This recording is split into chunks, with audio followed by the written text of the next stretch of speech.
Whoa, buddy. Put that thing back in its holster. We haven't gone anywhere. I don't understand. Check out the MichaelDukesShow.com for information on how to get access to the podcast. Welcome to the party, pal.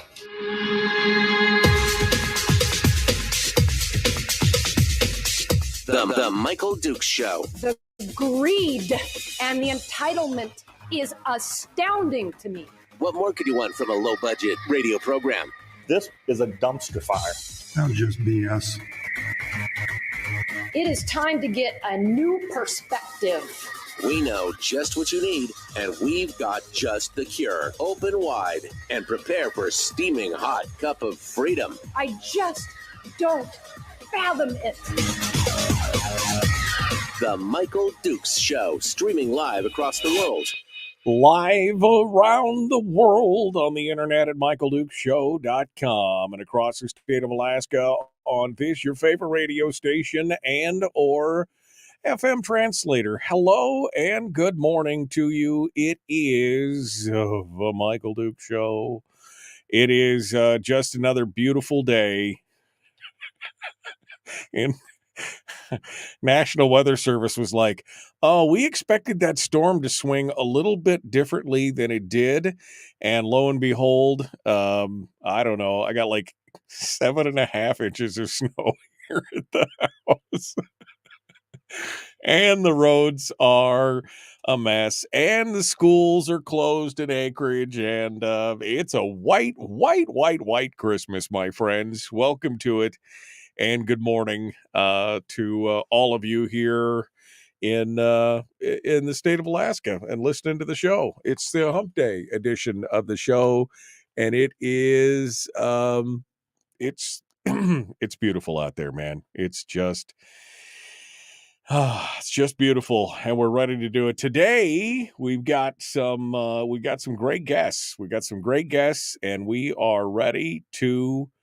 We're ready to go, and it's gonna be a lot of fun. Feeling that Christmas. Are you feeling that holiday spirit? Oh yeah, baby. We're ready to get into it. Today's show, a little bit of a lighter side and positive feel good stuff.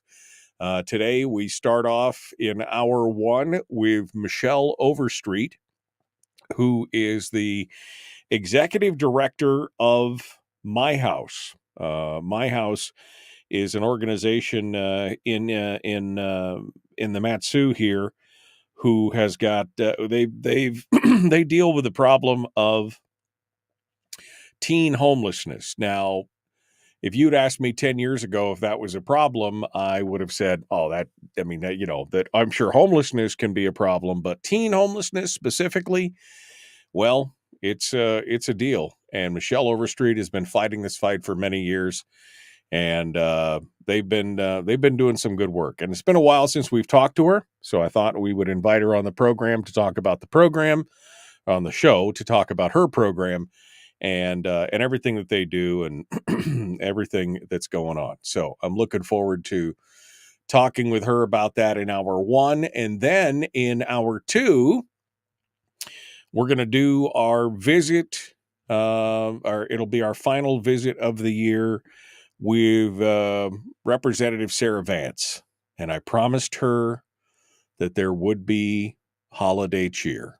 I promised her that there would be holiday cheer and that we would be talking about just good, fun stuff and memories. And I don't know, we're just going to riff. I've got no agenda other than I don't really want to talk about politics. And I thought it would be just kind of fun to get you guys in the Christmas. That's the whole point of this end of the year thing. First of all, well, it is for me to begin with. Okay. So I will just say that first and foremost, it's for me because I just want to be feeling Christmassy, and there's not a whole lot going on, with the political stuff for the state and all that. And I just want to bring you that happy, joy, right? The Christmas spirit. So that's what we're going to try and do today on the old radio program. So that's the start.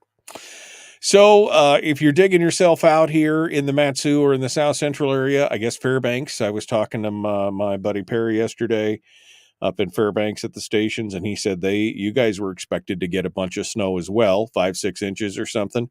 So apparently it's going to be a white Christmas across the state. So if you guys are digging yourself out wherever you are, good morning and welcome to it. That's we'll get to a couple headlines. I was actually able to dig up a couple interesting headlines this morning that are just kind of non-political. So that's fun stuff. Big reminder. Boy, I didn't check it. I should have checked it this morning, but I didn't. Big reminder on the holiday recipe contest. For those of you who have not been paying attention, that is our chance to share the Christmas and holiday joy. We've got a ton of recipes out there on the holiday recipe contest, which is up on my page at facebook.com/Michael Duke Show. And all you have to do is go to the comments, post your favorite family recipe, and then tell your friends to go vote for it. And I'm excited to do it. We've had some luminaries join the thing. JD Too Chilly from Reason Magazine was kind enough to post his family recipe for chestnut sausage and apple stuffing, which it sounds delicious. Bill, I think is Bill still in the lead? I think Bill's still in the lead right now with his bourbon caramel corn, which again also sounds delicious. Brian has got his bourbon barbecue cream cheese. There's a bourbon theme going on here. Brad Keithley posted his he posted his brand new banana strawberry rum smoothie mix. That's good. Jalapeno ham from Debbie. Ooh, man. And Detra Atkinson McGee's, who was a guest on the program here a week or so ago, she posted Grinny's fig preserve cake, which sounds delicious. There's just a whole bunch of stuff in here. You should go over there and check it out. And Grandma Sampson's Alaska cranberry pumpkin bread. Man. So check it out. Check out the recipes.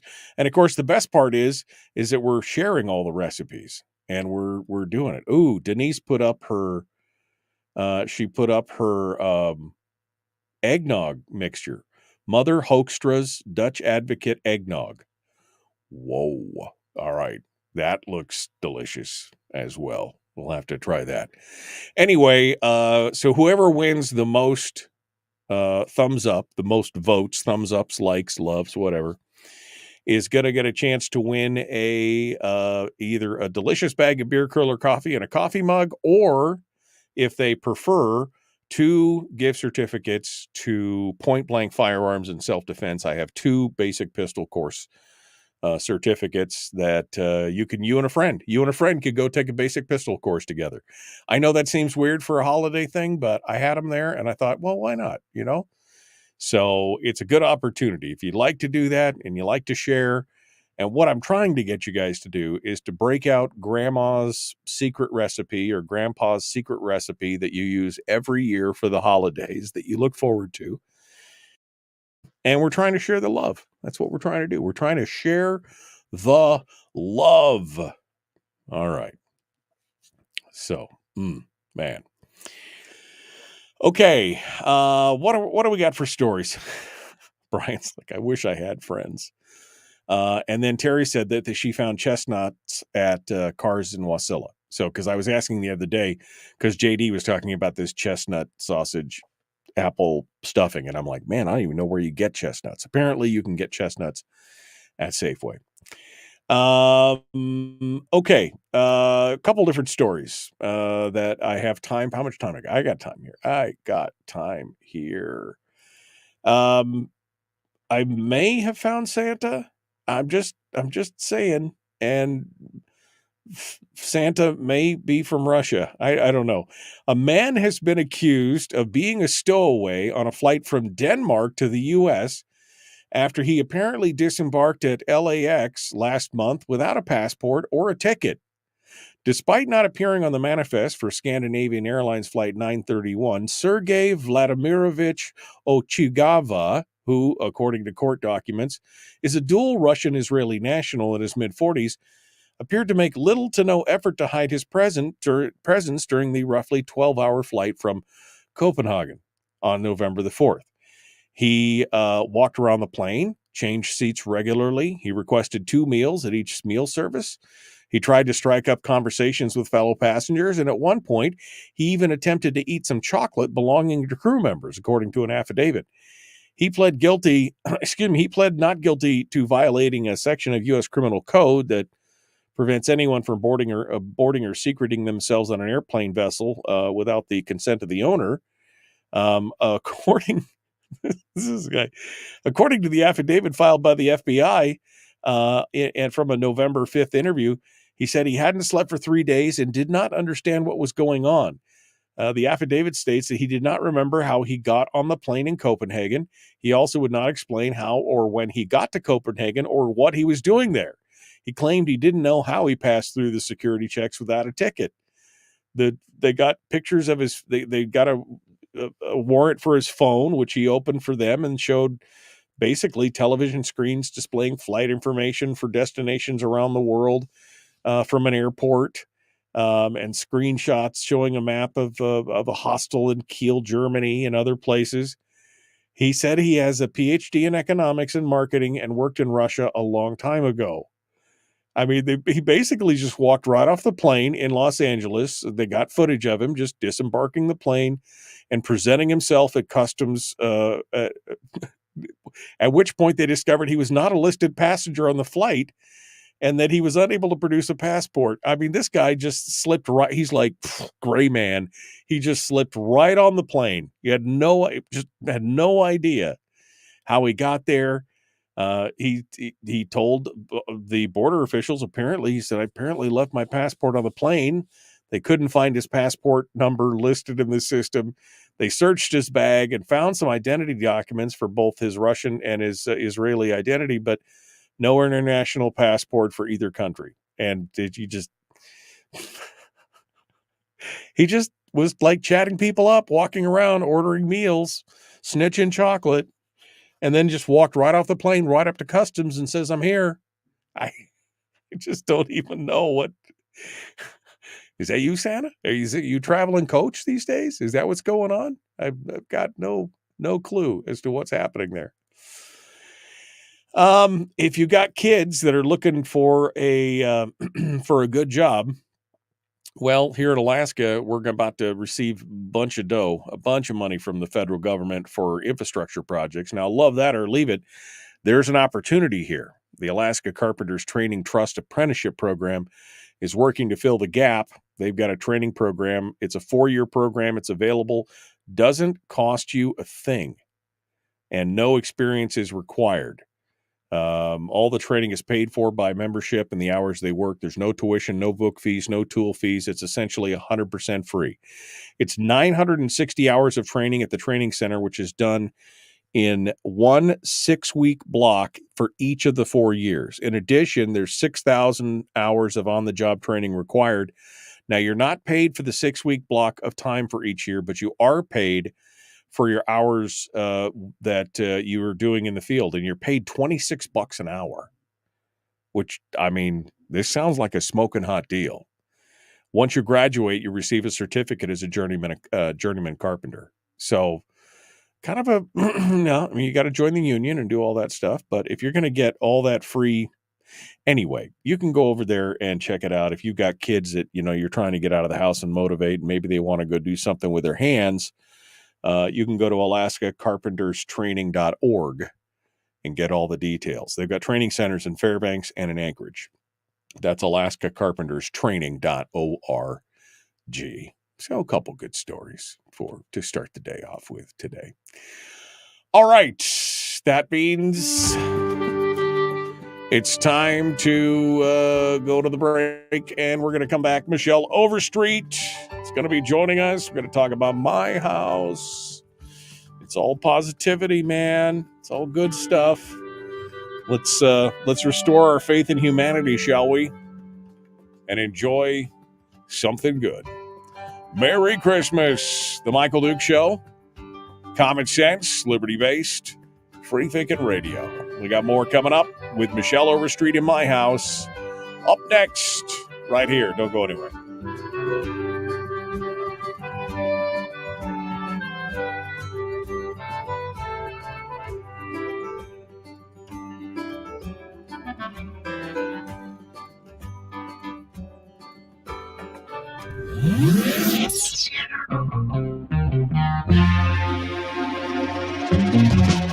Running on 100% pure beard power. Oh, also some coffee.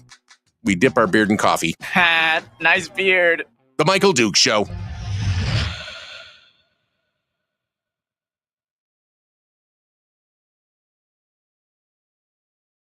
Okay, we are in the commercial break right now. Hello. How are you guys doing? I see Michelle's in the green room. She's drinking her coffee. I was going to say my virtual, but she's eating my virtual donuts in the virtual green room, which are all good because they're 100% calorie free because they're virtual. Just don't eat all the sprinkled ones there, Michelle. I'll be right to you here. Hold on a second. Going back through the chat room to see what's going on. Governor's budget gets its big reveal this week. Yep. But you know what? We're not even going to talk about it. We're not even going to talk about it because that happens on Friday. And Monday, Tuesday, Wednesday of next week, it's all Christmas stuff. It's just all holiday memories, favorite shows, movies, music. It has we are not even going to digest it. You could take a look at the governor's budget on January 2. That's our first show of the year. All right. All right. Brian said, I used to bend nails back when I was young, loved it, except during the winter. It was a very satisfying job. He's talking about the carpenter's job. I mean, sounds like a great deal. $26 an hour, and they pay for all your training, and they hook you up with a job at the same time. I mean, come on. Okay. Let's go over here. Generator for your house. Yep. Quinahawk finally got its power back on. 5 days power on and off, says Willie. And glad to hear it, Willie. I saw that and I thought of you as soon as I saw the fact that Quinahawk was having a huge hard time. Okay. All right. Here we are. Oh, just 10, 12, what is it? 12 more days, 11 more days till Christmas. Sleeping. I mean, you got all your stuff, right? You're all ready. Okay. Let me stop with the yammering, stop with the yapping, and we'll go over here and talk to the lovely Michelle Overstreet, the radiant and hardworking, and she's with us this morning. Hello, young lady. How are you doing? Good morning, Michael. I'm good. How are you? You know, it's another beautiful day in paradise. I mean, when the weather service said, oops, we thought the storm was going to go further south. And the next thing you know, we've got 8 inches or what. I mean, my cars outside have got at least 6-7 inches of snow on them. And of course they closed the schools in Anchorage and everything else, but it's a hot mess out there. It's going to be an interesting day. Always an adventure.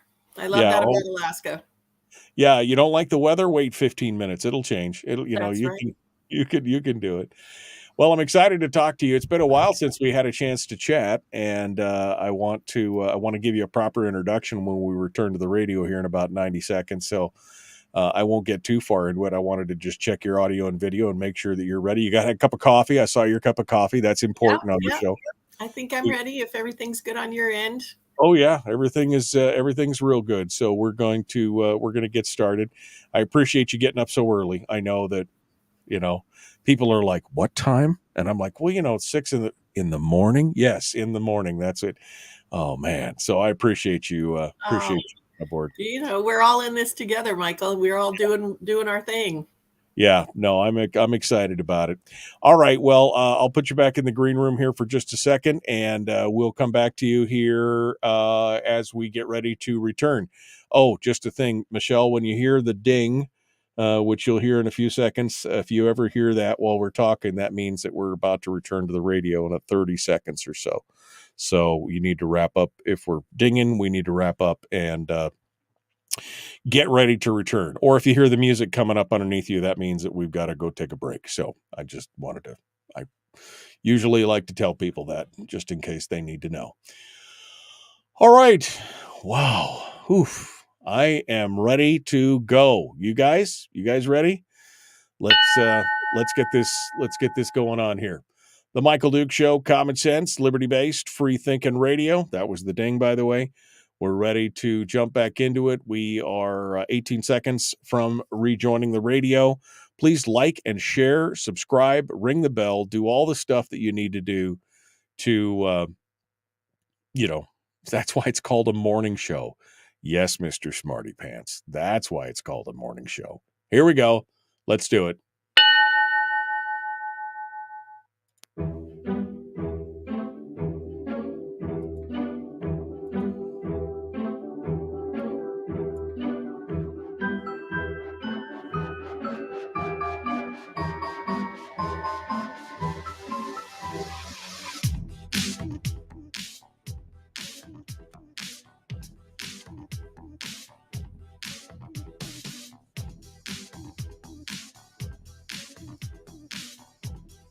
All right, welcome back to the program. It is the Wednesday edition of the show, and it's almost Christmas. What did I decide? We're 11 sleeps away from Christmas Day.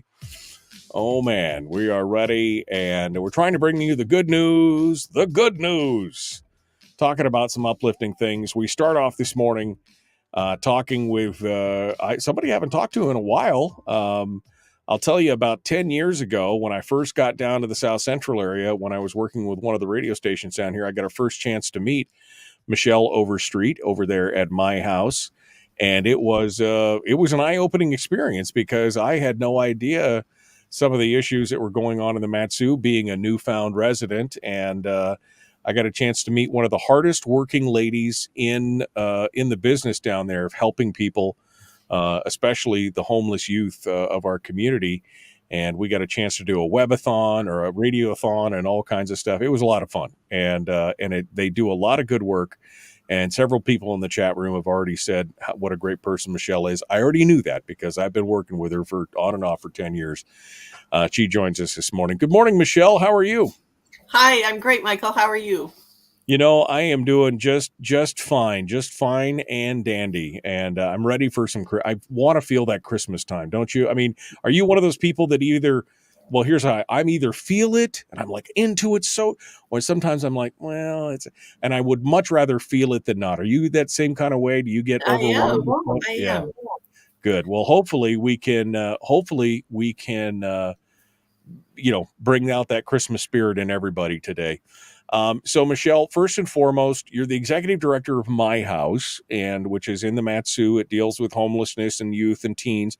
So, I mean, can you give us that's a thumbnail. Can you please give us a little bit more detail on, who you are and what My House does? And, we got 6, 7, 8 minutes here, just telling us about the basics of what happens there with your organization and what it's all about. Let's start there. Oh, I'd be glad to, Michael. It's we've grown a lot in the last few years, and I'm glad that you kind of prefaced it by saying that you had no idea some of the things that went on, because neither did I when we started this journey. I started My House in 2009 and got our nonprofit status in 2011, and in 2013 we opened this drop-in center in downtown Wasilla. Oh. That a lot of people said will never work, and kids don't want to be trained for jobs. Our focus is really exit strategies from homelessness. There's a lot of talk about the housing first model. The housing first model only really works if people are moving through the housing that's available. So you got to have people getting job training and empowerment strategies that get them from homelessness to being sustainable on their own. So that's our goal for homeless youth.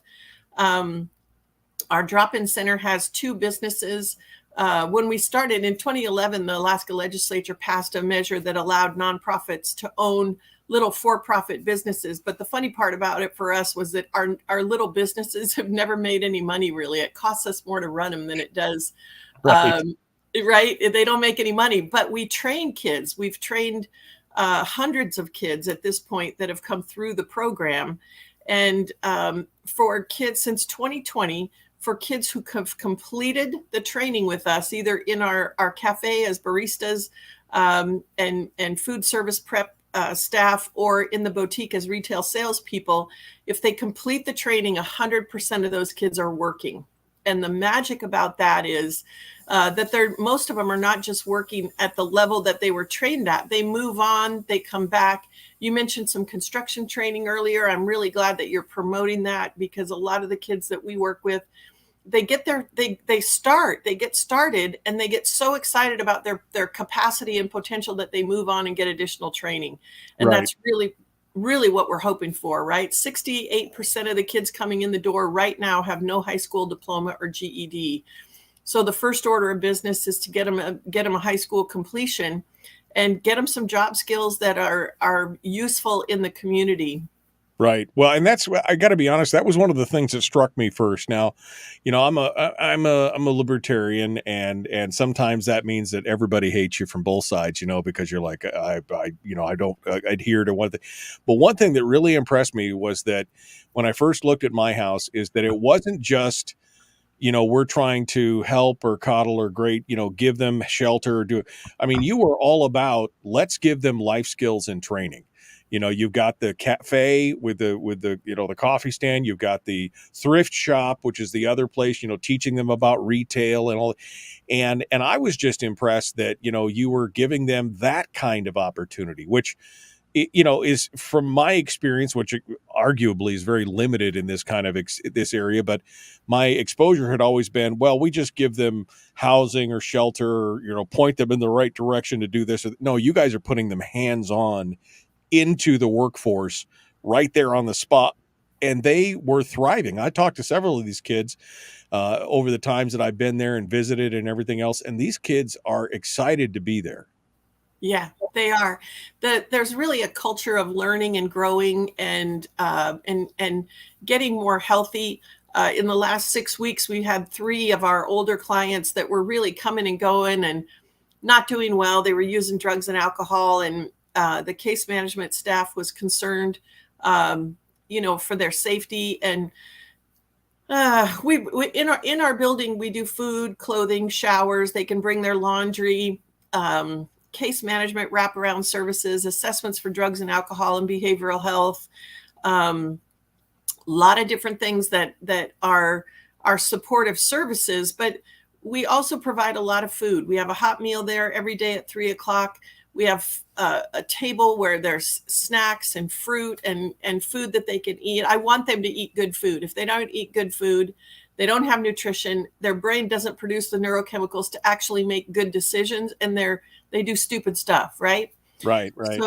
So I'm big on food, but we had these kids that were just coming and going and kind of eating and living outside because they couldn't qualify for housing while they're all doped up, and we just got eyeball to eyeball with them and said, we're not going to enable you to die.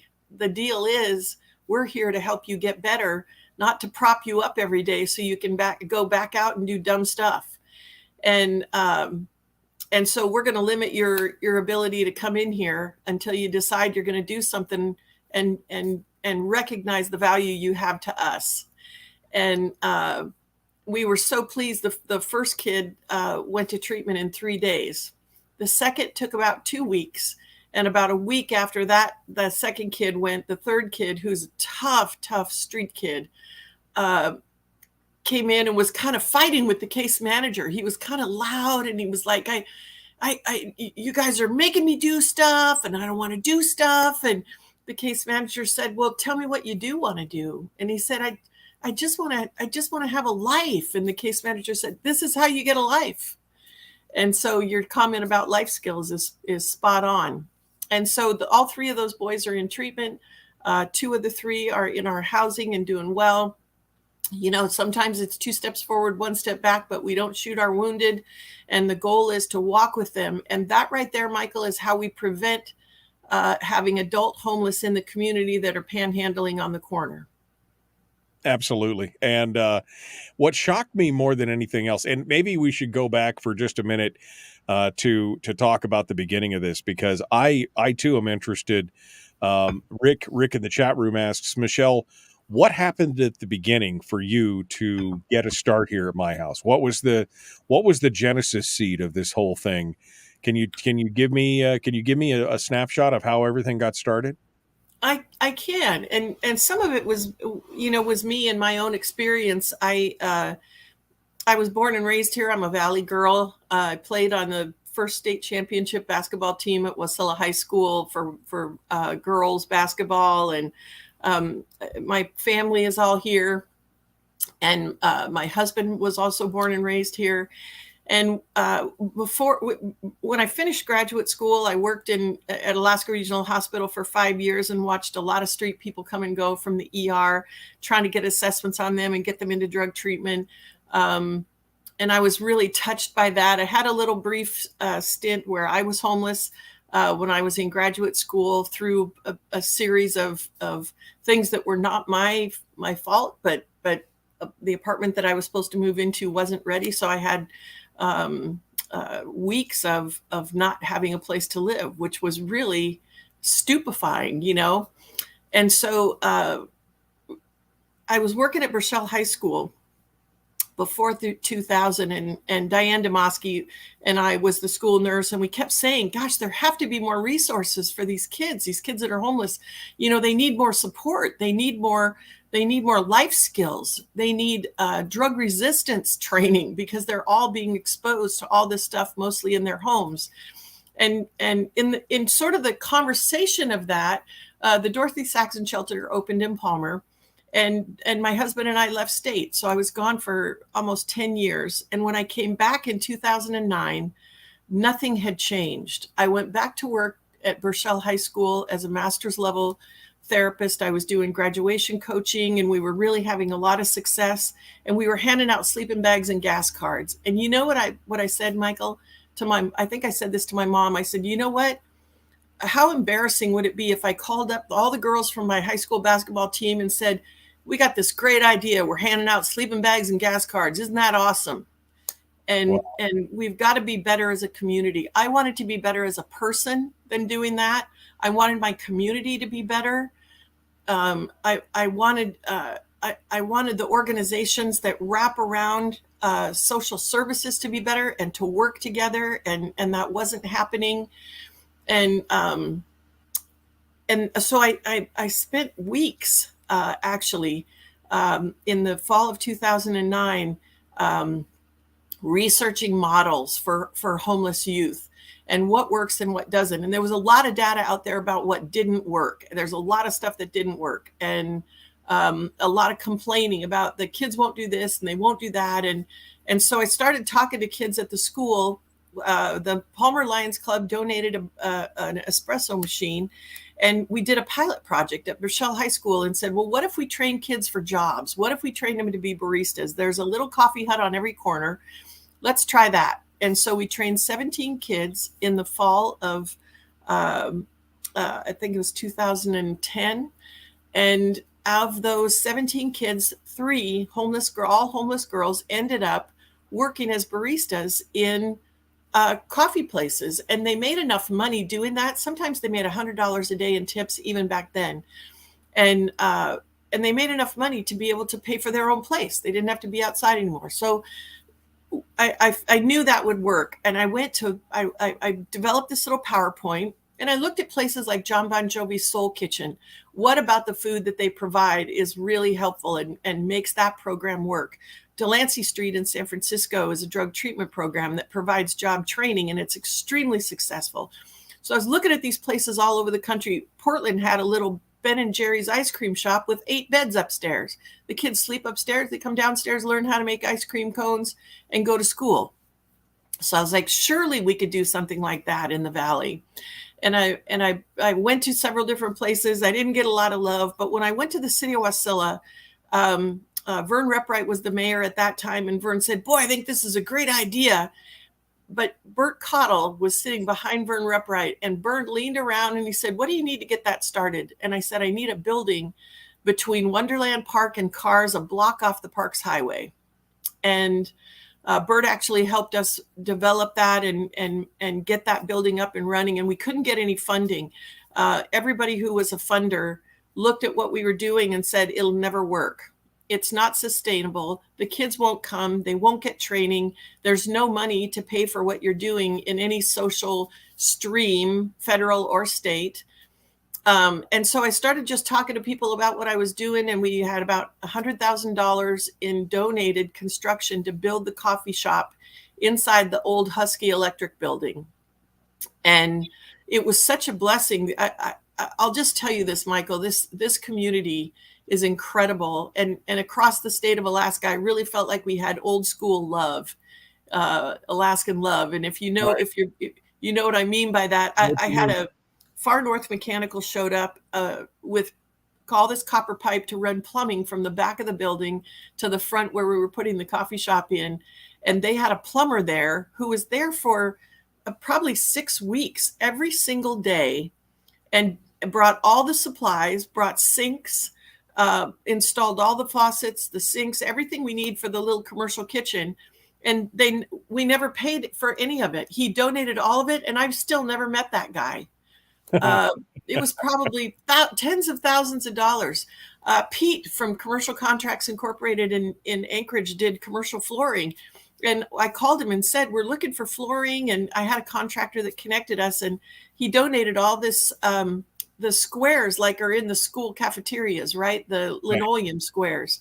He donated all this linoleum, and he donated a whole bunch of carpet. And he said, I'll send an installer out. He goes, I got this carpet that's from a Regal movie theater. It's an albatross in my warehouse. I'll never use it. I'm going to send an installer out. We'll get your flooring in. And I never met that guy.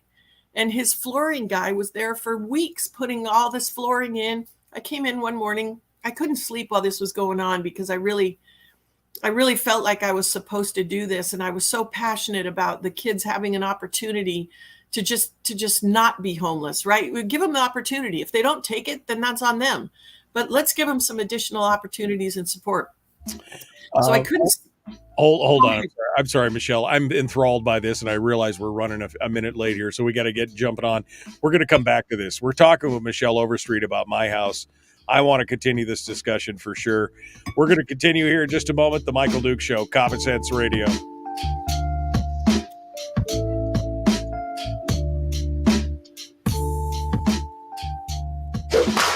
Marty was pumped for Christmas. Woo, I'm pumped for Christmas. Ow! So Marty just bought himself everything he wanted. Yeah. Because Marty has no friends. That turned dark. It's the Michael Dukes Show. That turned dark real quick. Marty has no friends. It's okay. He can buy himself some friends. Michelle, I'm gobsmacked. I want to continue that discussion for sure. I'll tell you, we'll have to repeat this when we're back on the radio, but I'll tell you the one thing that I was shocked about, which when I first met you and we were first talking, was the number of homeless kids in the community. I was like, oh, this place at the time, Wasilla had not quite outgrown Fairbanks yet, so it was still the third largest place in the state. And I'm like, well, I can't imagine that there's a lot, but it's good that we're doing this, but I can't imagine there's a lot. And then you started railing out some of the numbers on this, and I was just shocked at the number of not homeless adults, but homeless kids, teens who are out there in the snow, in the woods, in the backyards, in the alleys, couch surfing. I mean, doing this. There is a tremendous. How many kids are we talking about, Michelle?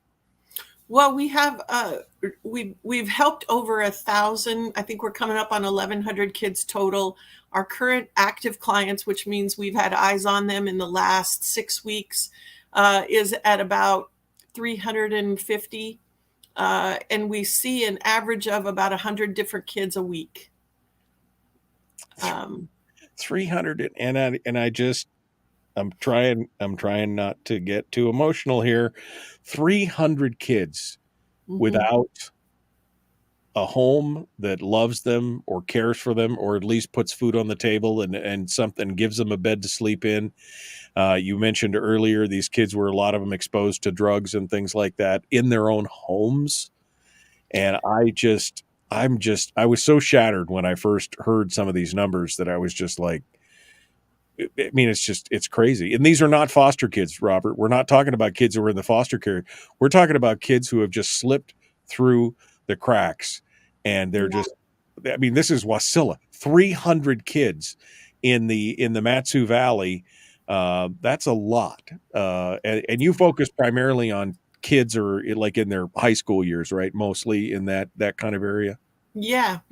We serve age 14 to 20. We just raised it from 25 to 26 because the president raised the insurance age so they can still be on their parents' insurance until they're 26. So we raised it with the intention that those kids are still have the capacity to be dependent in some way and sheltered by parents until that age.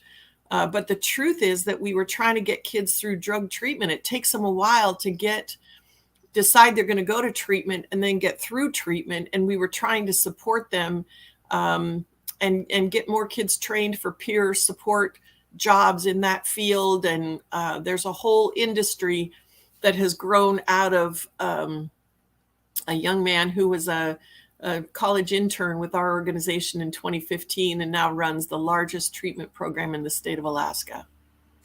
So it's just, I mean, this is the kind of work that, I mean, I've given money to my house. I've given time. I've loved what they've done. I mean, you know, I'm blessed. I have 5 kids, and they're all good kids. We haven't had any problems with any of them. And, you know, I think that they've got a good, loving home, you know, and had what they need. And I just think about these kids who are, you know, you're giving them, like you said, you're at the school and we're giving them sleeping bags and gas cards.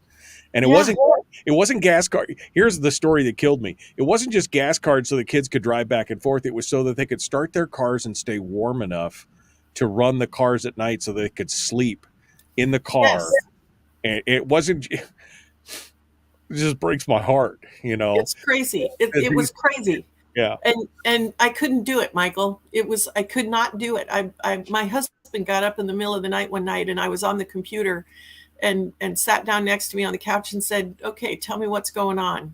And I only have one kid, Michael, but my heart is on my sleeve in this industry for sure. And I said, I just feel like we're supposed to do something about this. I mean, this just keeps going on and on and on. And we've got to do something in order for this to be different for the kids that are this generation. And he said, well, what do you think we should do? And I said, I think we got to start a nonprofit that serves homeless kids. And he didn't say anything for a minute. And he said, well, for God's sake, let's do something because no one's getting any sleep around here. No, that's exactly right. We're not getting, there's no sleep until these kids are taken care of. And that's an amazing thing. We're about to go ding here and rejoin the radio. So I want to continue the story of the start of my house, and then I have some comments and some questions, and then you can give us an update about what's happening right now, and then we'll talk about how we can help you because you've done a lot, and I can't wait to find out more. So we're going to continue here. Michelle Overtreet, Executive Director of My House. It's myhousematsu.org if you want to join in there. Here we go. Jumping back into it now.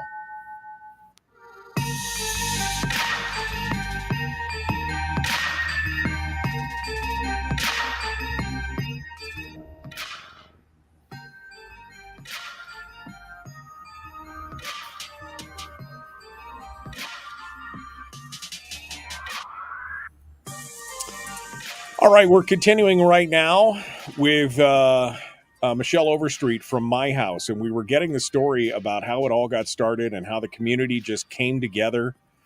Hundreds of hours donated, materials, stuff, things. People just coming together. I mean, the best of Alaskan, that kind of Alaskan spirit, which I just loved. You got your doors open, Michelle, and you guys have been serving.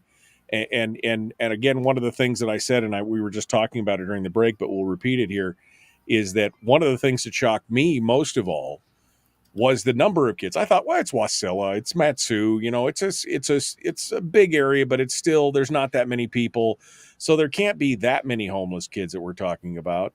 But you guys are serving 200 to 300 kids a year, every year.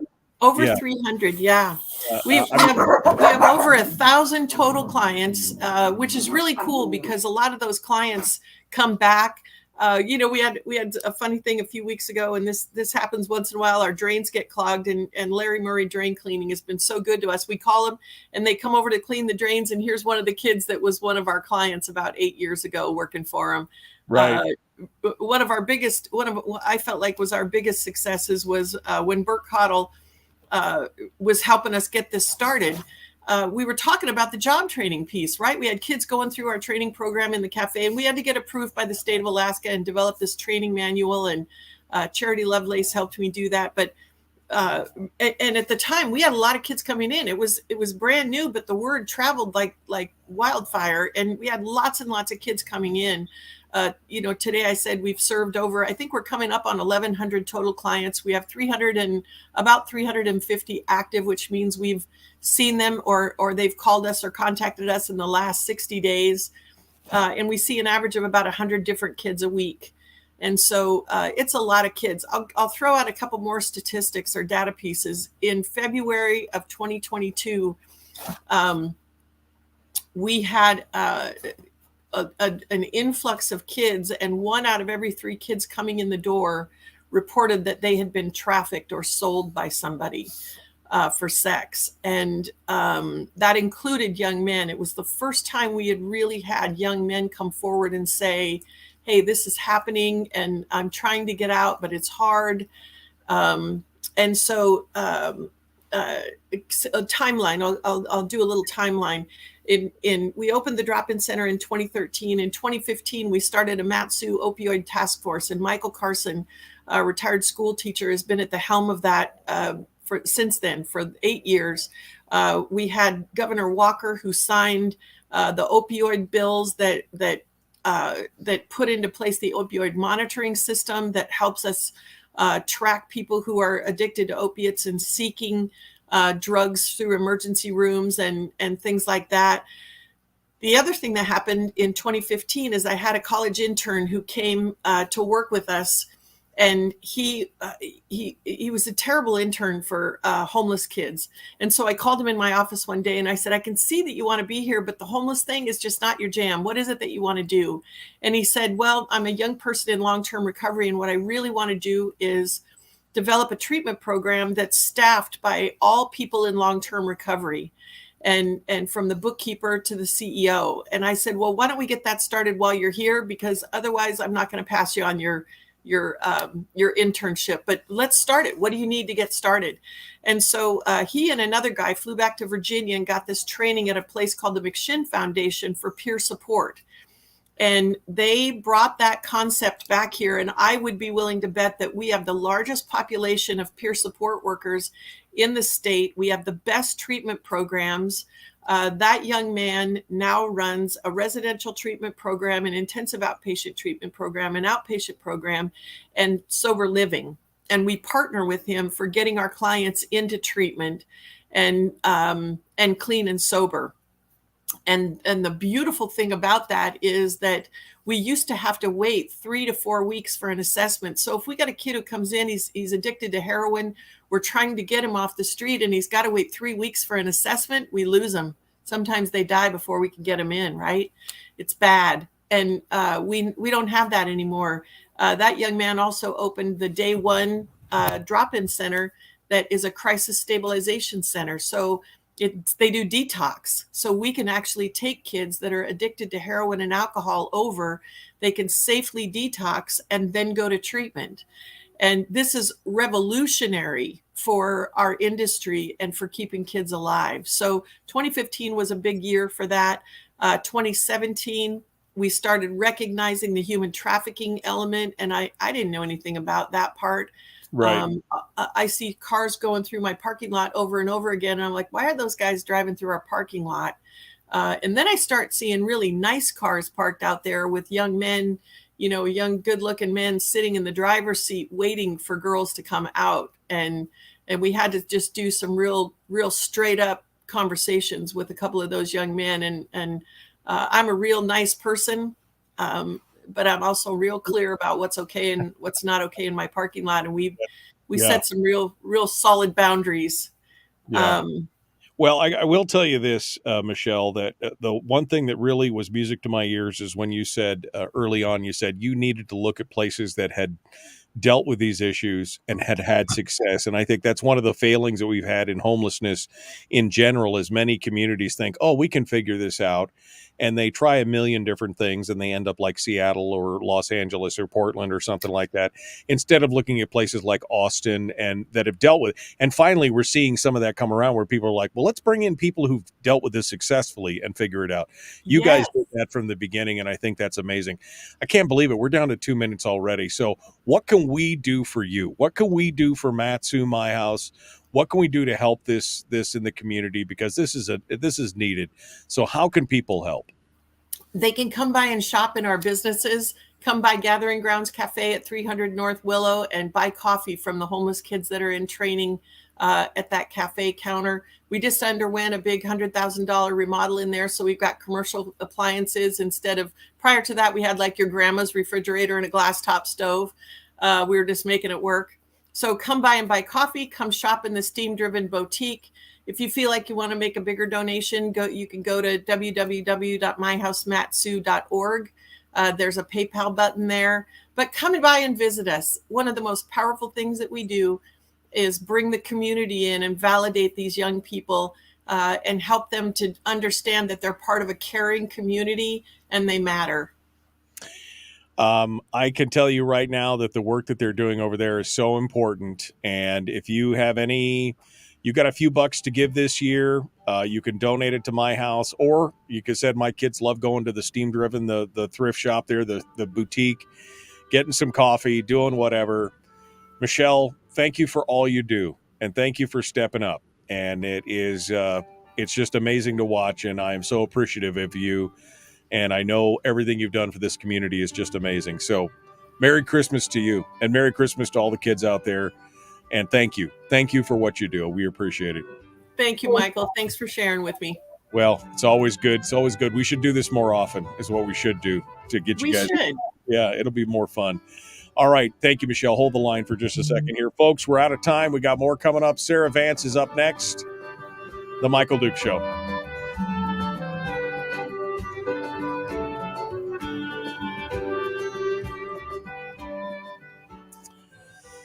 Oh, man, this is a hard subject for me as a dad because, I just think of what my kids, we're doing the radio stations in Anchorage, we're doing the Pump Up the Kids, where we help the foster teens, kids who are in non-familial foster care, but I mean, they're a step above where you're at, where your kids are at, because they're not homeless and everything else. But it just breaks my heart to think of these kids in these kind of situations. I mean, I think adults make their own decisions regardless of what the circumstances, they can, but when you got kids who are kind of thrown to the wolves, or their whole family life is, that's where they learned how to do drug, was in the home and all that other kind of stuff. And it just blows my mind, and it breaks my heart. And it's so good to see people coming together. Like you said, the whole story of, we should do just like a whole My House Genesis story one day, and walk through it piece by piece, and give everybody to give everybody the opportunity to be highlighted that gave to this project, because it is truly a community project. And the fact that you stepped out from where you were at, I mean, I'm still giving out sleeping bags and gas cards, and that was the solution. Yes.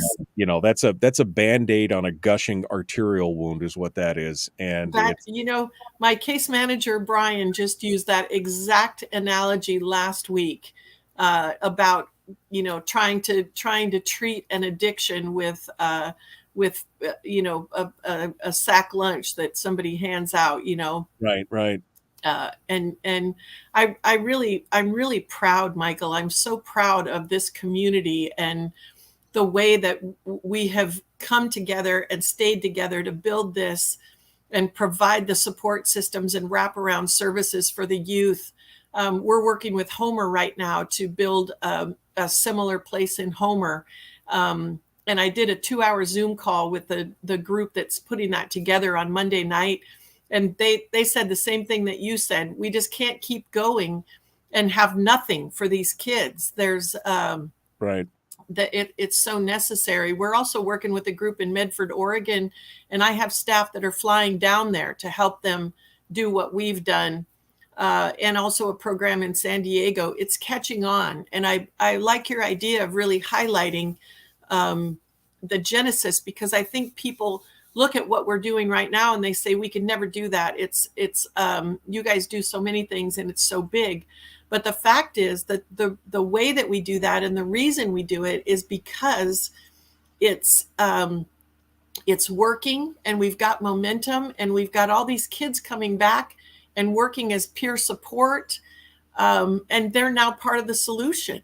Right. It's well, you've given them a goal, right? You've given them a way.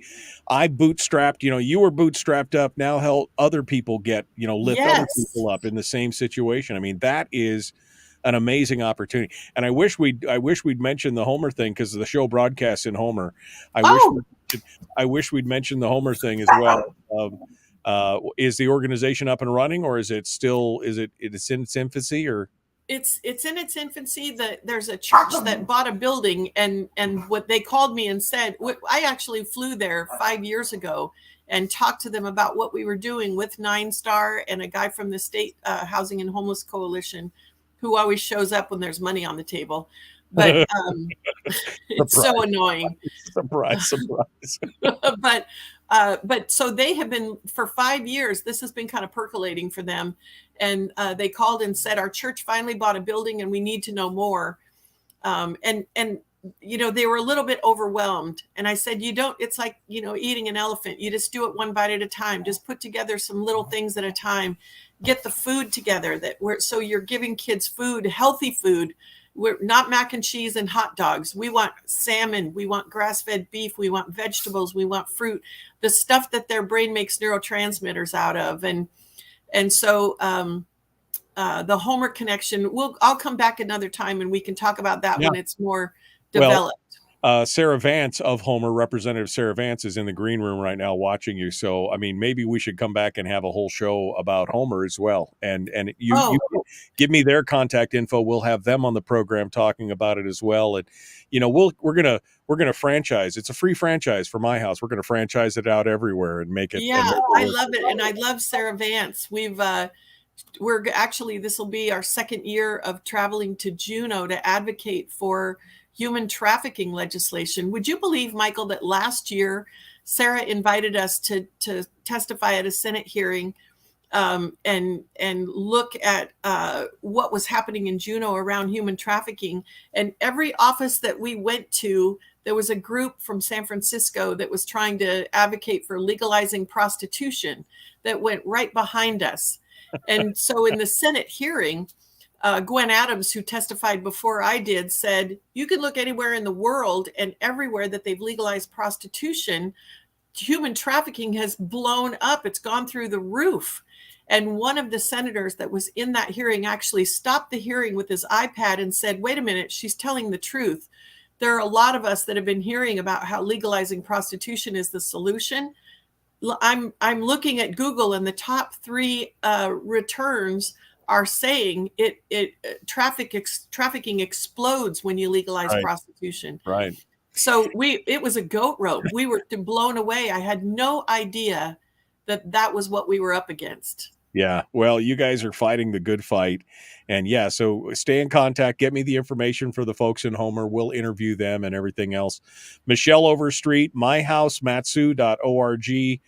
Michelle, thanks so much for coming on board. Merry Christmas to you. Thanks for Thank having you. me, Michael. Wish everybody there a Merry Christmas from us here. Will Because do. you guys are doing God's work out there, and I appreciate it. Thank you so much. Thank you. All right. I see Sarah Vance is in the chat, is in the green room. I'm going to assume everything's good because I'm out of time. I got to go. We're gonna be back here in just a minute. We'll jump right back into it with Sarah Vance. And Michelle, you can hang out in the green room. It's fine. Here we go. The Michael Duke Show, Common Sense Radio, Hour 2 right now.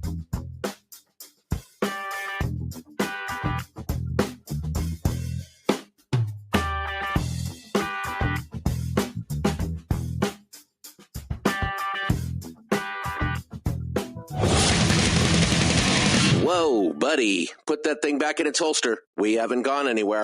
I don't understand. Check out the MichaelDukesShow.com for information on how to get access to the podcast. Welcome to the party, pal.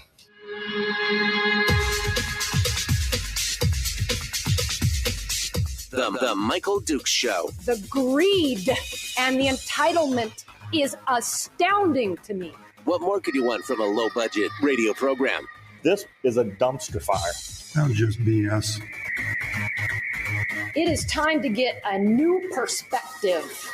We know just what you need, and we've got just the cure. Open wide and prepare for a steaming hot cup of freedom. I just don't fathom it.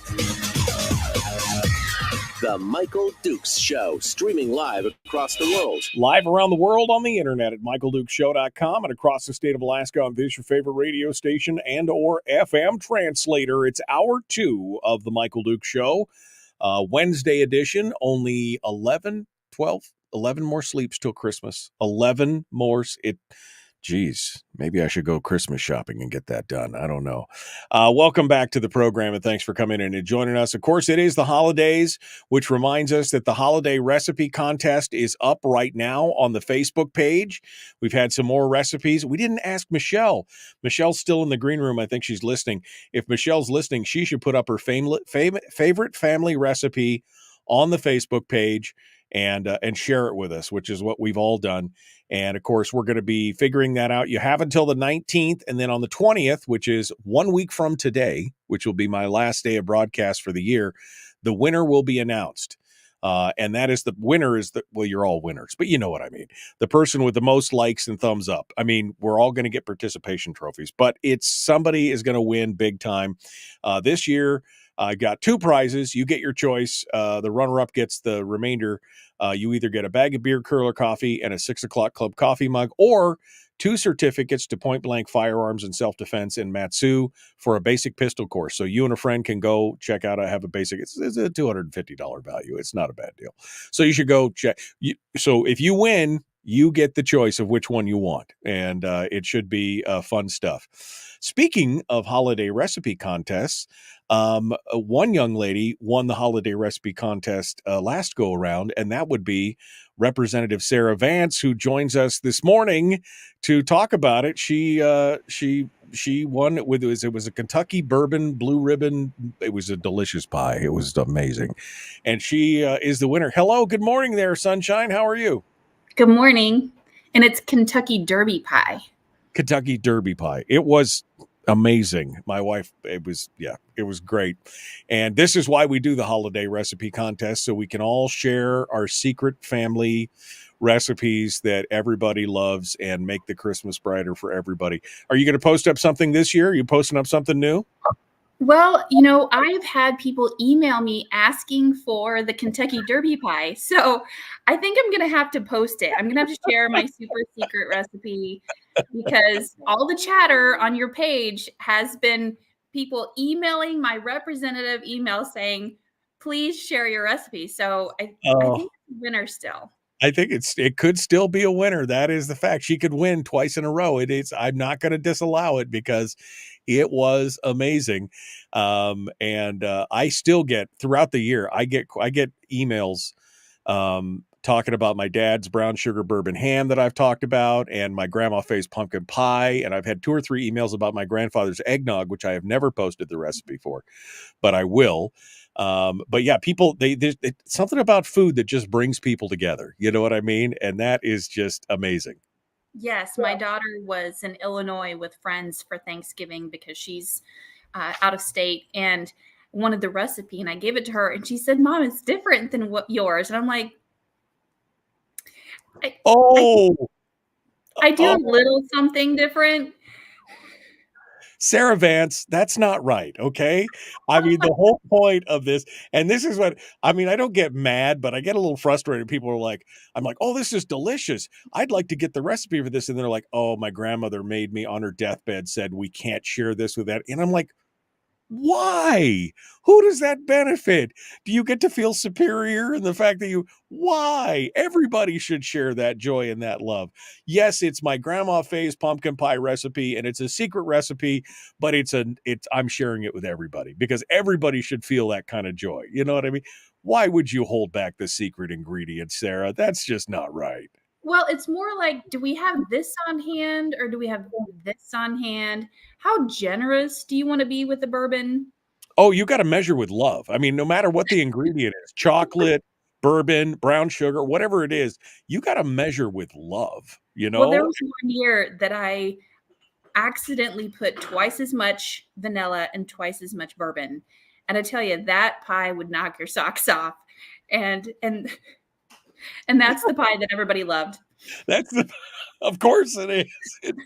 It's got twice the good stuff in it, twice the gasoline in that. That thing is, it's on fire. It's great stuff. Yeah. Well, and it's so great. It really is when you can share that kind of joy and memory and coming together.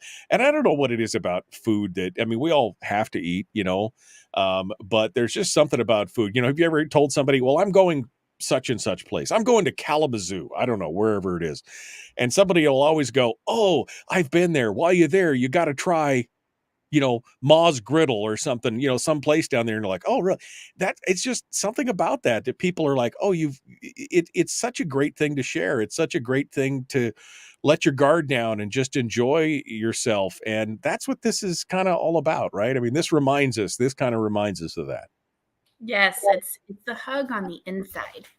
It is a hug on the inside and the patting on the outside. I mean, what can I say? That's how we do it around here. Some of us have more hugs than others. I know. Hey, I deserve the hugs. That's all I'm saying right now. I'm not too shy to say that.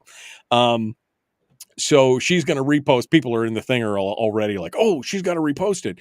She said she's going to repost it. Well, just make a note. Whatever she writes in there, double the vanilla and bourbon. Okay, double the vanilla and bourbon, and it'll be fine. It'll be delicious. And it's amazing.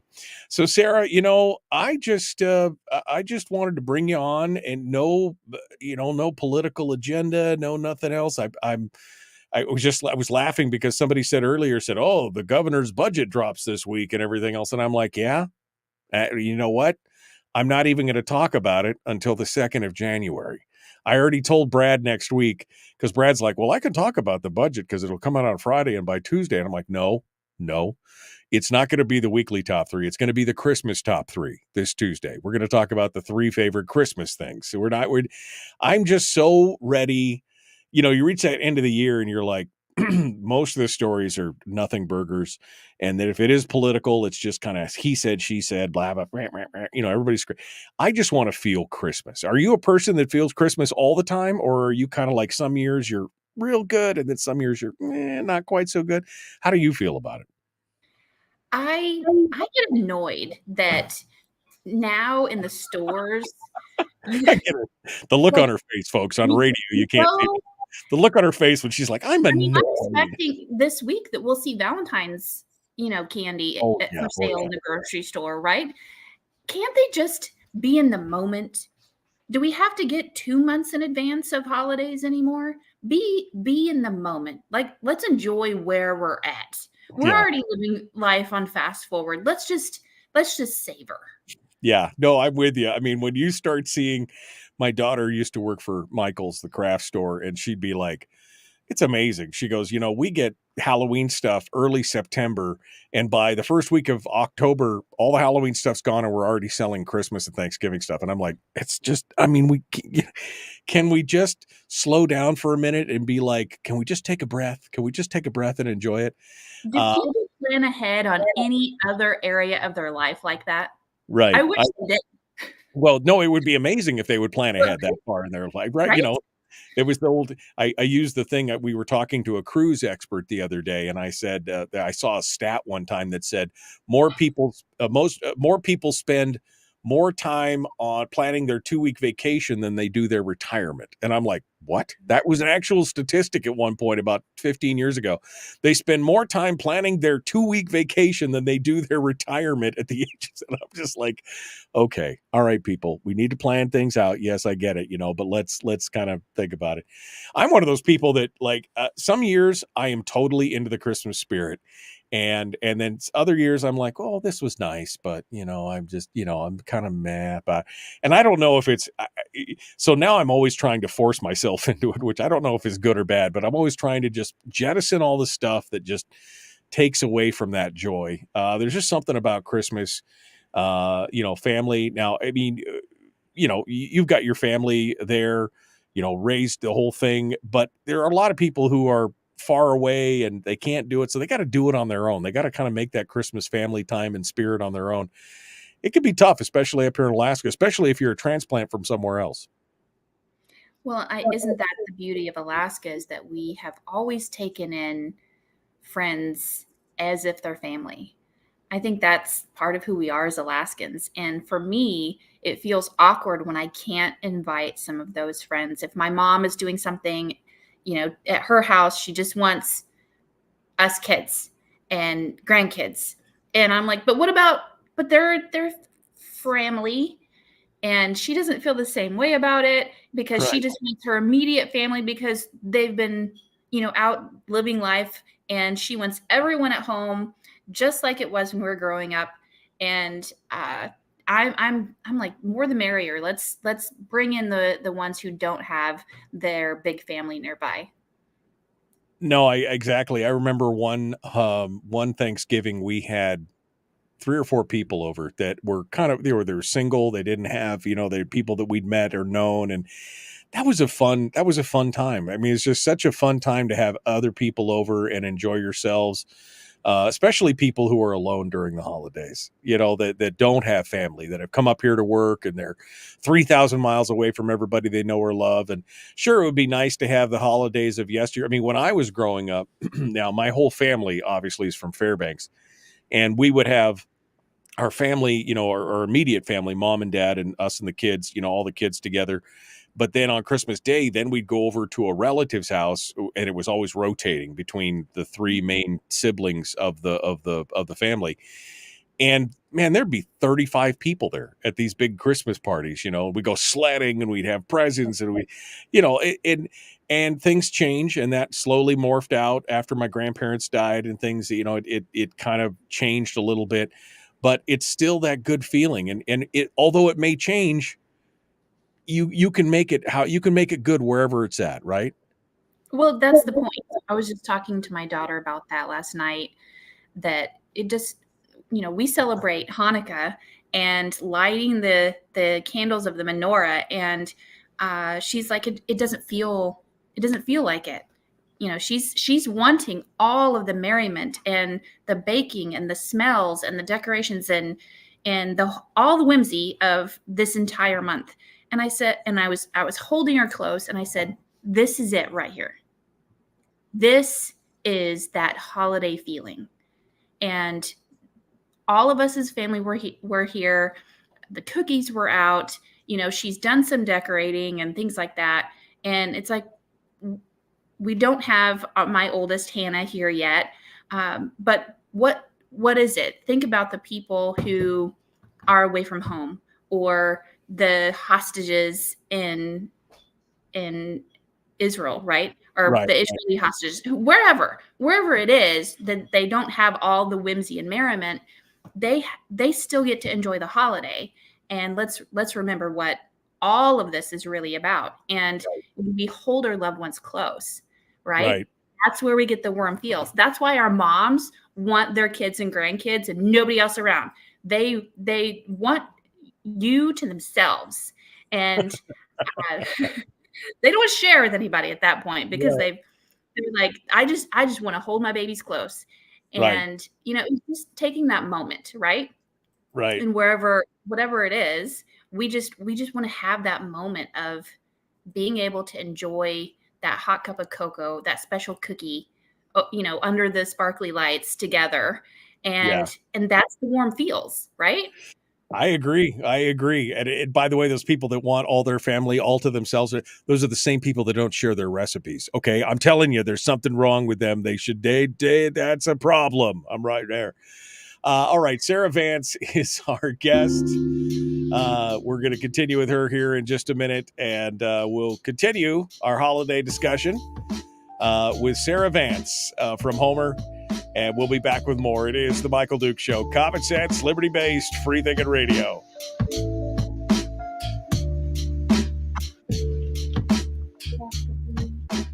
It's the Michael Dukes Show. Oh, yeah. Feeling this holiday thing. Give me some nog. You can fake your holiday spirit, or you can just try to find it for real. Happy holidays. Good luck with that. Streaming live every weekday morning, 6 to 9 a.m. on Facebook Live and MichaelDukesShow.com. Give me that holiday nog. Oh, yeah. That's the good stuff right there. Sarah Vance, our guest in the thing.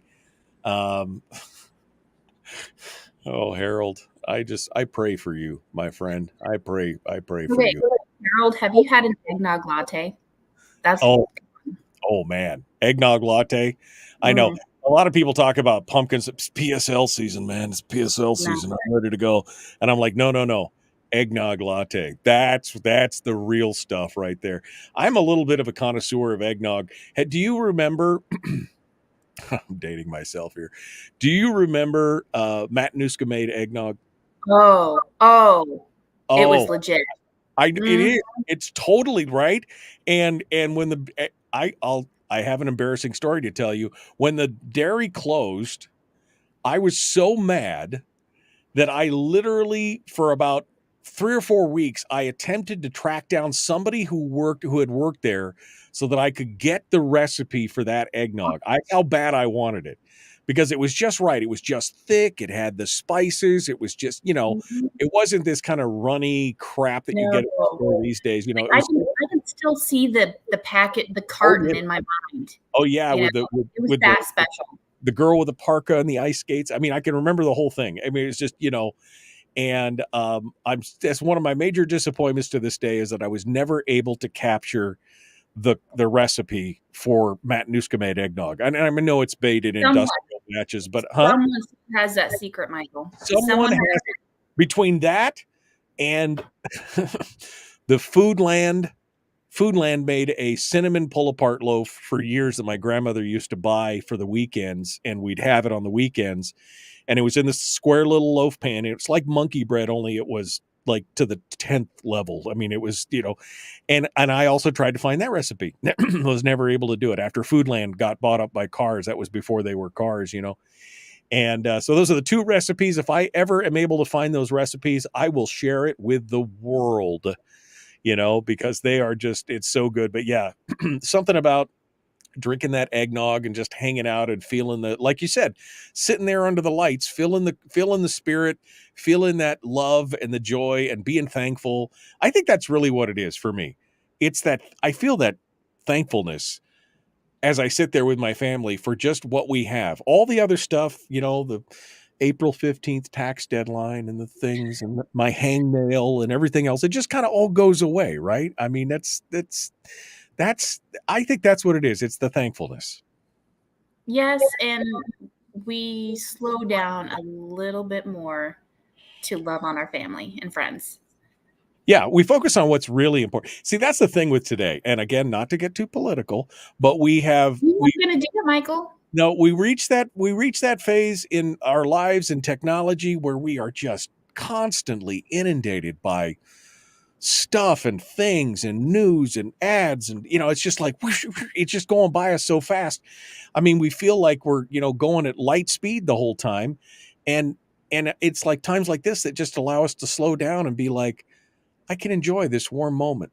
It's like a frozen crystallized moment in time where I can enjoy and not have guilt and not have worry, and just for that.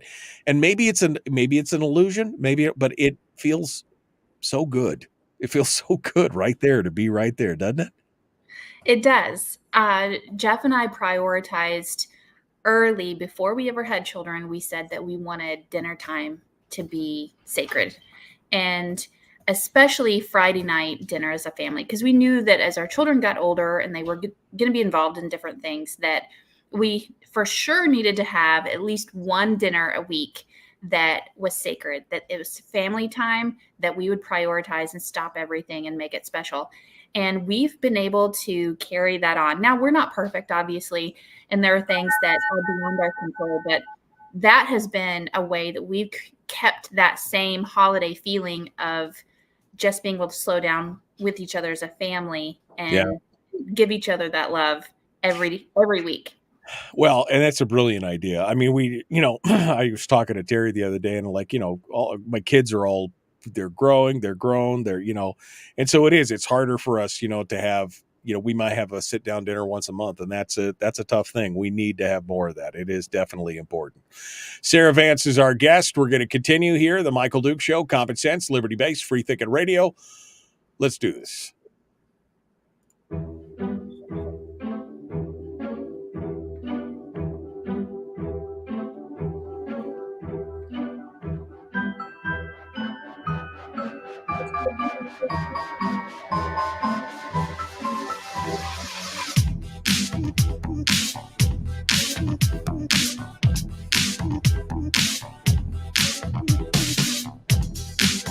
Yeah, that's my jam. That's my jam right there. All right. We're feeling it. We're feeling the holiday spirit. That's right. Sarah Vance is our guest. It's on this beautiful Wednesday. Yes, I know. It's snowed. Schools are closed down here. Not in the MatSu, because we're tougher in the MatSu. But, better than Anchorage. They closed down all their schools and everything. I'm still going to work. I don't know what your guys' problem is. But anyway, here we are talking about the holidays and getting a feel. Sarah Vance and I were just talking about, we were just talking during the commercial break that MatSu eggnog. So Matt Nuska made eggnog. If anybody out there has a friend or a family member that worked for Matt Nuska made and can get me that recipe, I will be your friend forever. I'm just saying, I will be your friend forever. So feel free to share that with me anytime you want. All right, Sarah. So walk me through your holiday preparations. So you're getting ready for the holidays. You don't get started in September like some of these people, right? So walk me through your holiday preparations. How does it start for you guys? What's your prep, and walk us through it here. Well, as a mom who's been on a budget, 4 children, I shop early. I try to shop ahead. Now, that is one thing I do early, and then I stash. Well, I've gotten to the place where I'm like, ooh, that would be a great gift, and it's on sale right now, and then I stash it in my closet and forget. I've reached that. Oh man, how many of them? I know. I'll open it up. I'll go, oh, we're supposed to give that to him. This is like July. I'm like, oh, that was supposed to okay, right? For this Christmas. So I've at least started stashing in the same place. I used to have to hide different places so my children wouldn't find it. But now my closet's just so messy that I don't think they even notice anymore. So I try to shop ahead, and I feel really proud of myself if I can get that done by Black Friday. I've totally failed in that the past several years because I'm so busy now. Like, I was that judgmental mom that was like, I don't see how moms just can't get it together. Now I know. Now I know. So I still have some gifts to go. I'm guilty of judging other moms. Judgy McJudgerson over here. On that early shopping. you know, the baking from scratch, Right. so if I like to get that done ahead of time, have it thoughtful. I knit, so if I feel like a super achiever if I can knit gifts for my family. I started something for one of my family members, and I haven't gotten very far. The last item took me all year for my daughter. Oh man. Oh man. You I'm gotta up your knitting game at that point. I'm feeling like, we were quick on the budget this year. What can I say? I know. You know? My wife she knits socks every year for everybody in the family. All these beautiful, these really colorful socks, and we'll be watching something, and I look over, and she's like, I'm like, are you watching? He goes, yes, I'm watching. I gotta get this. I mean, she's gotta make 9 pairs of socks or something for all the kids and the in-laws and everything. And I'm just like, I gotta get it done. So, but yeah. It becomes an obsession, right? We're like, no, I enjoy this. So yes, exactly. I enjoy this. Oh, she's frustrated, but getting the gifts done. Now, baking. You mentioned baking. Do you get started baking early? Do you bake all throughout the month, or do you have like one baking? You get it done, and then it all goes into Tupperware. What's the deal? No. It is turned into my mom gives me the list and says, "You're bringing this, and you're making this." And then I'm like, okay, I've got to do this because, I'll be in trouble with mom if I don't do this. And I have all these aspirations of having, the cute the sweater cookies, that are the shape of a knit sweater. You see them on Pinterest that it shows all the cute little stitches. Like, I have aspirations. It never happens. It never happens. I have cute little nutcracker cake mold shapes, because I'm a dance mom. We're a nutcracker for the past 7 years. I think I've made them one time. Right. So the fact that I can achieve the Kentucky Derby pie is a feat in itself. And then bring on the pie. Because pie, you can just put all the ingredients in one bowl. Did anybody tell you that? You can put them all in one bowl. Just pour that sucker in. You just put a little bit more bourbon, and everybody thinks you're great. I know everybody thinks you are amazing is what's going on with that. It's funny because Tara would be like, "Oh, I think I want to make these cookies this year," and I'm like, "Okay." I'm like, "Yeah, okay." And then she's like, "Oh, I didn't make those cookies this year." "Oh, yeah, I know. I was waiting for them." They're, moms are busy, you're homeschooling all these kids and everything else. I can understand. I mean, I never hold it against her or anything, but yeah, because I mean, when you look at she's like, I want to make this and this. And then my daughter got the bug. My daughter is a baker and a cook. That's one of the things she loves. And that girl will I'll walk in the kitchen one day and there'll be 17 different types of cookies in there. Unfortunately, there's only like a dozen of 17 different kinds of cookies because I want to try them. You should triple these batches. These are amazing, What's your favorite holiday baking thing? I mean, the pie. We know the pie. The pie is great. But what's your favorite baking thing that you love, or for holidays? To eat or to bake? Both. Give me both. Give me both. You got time for both? Give me one or the other. Because I know sometimes that stuff is difficult to bake, but it's also delicious. So I don't want to, So my mom is she's a super mom. She's the one that has like the 12 days of Christmas sugar cookies, fully decorated, by the way. She has the pumpkin nut rolls, the cream cheese braids. Like, she does it all. And her house is immaculate and decorated to the nines. She's just that mom. Well, she has no kids or anything else around at the time. So maybe actually, she has now enlisted my children to help her. Oh, okay. She homeschools them for me, remember? Right. And she has them like this assembly line. They come in, got all the aprons on. She has the assembly line of someone's dipping, someone's sprinkling. It's a whole little Santa's workshop in there. Her cream cheese braids, my family will fight over. Like, there was a conspiracy at Thanksgiving of who took 2 slices from the cream cheese braid that she set aside and smushed it back together and arranged it to where you couldn't supposedly tell but she knew 2 slices were gone. Took just enough of the twist to be able to merge it back together to make it look like it was back together, put the cellophane like perfect, and it was this whole, it was an inquiry. Everyone had the light bulb swinging over their head that morning at breakfast. Nobody expects the Spanish Inquisition at breakfast. Who ate that? It's so good though. See, now I got a cream cheese braid. Maybe that's a recipe that Sarah should post to the. I might be able to do that. I might be able to do that.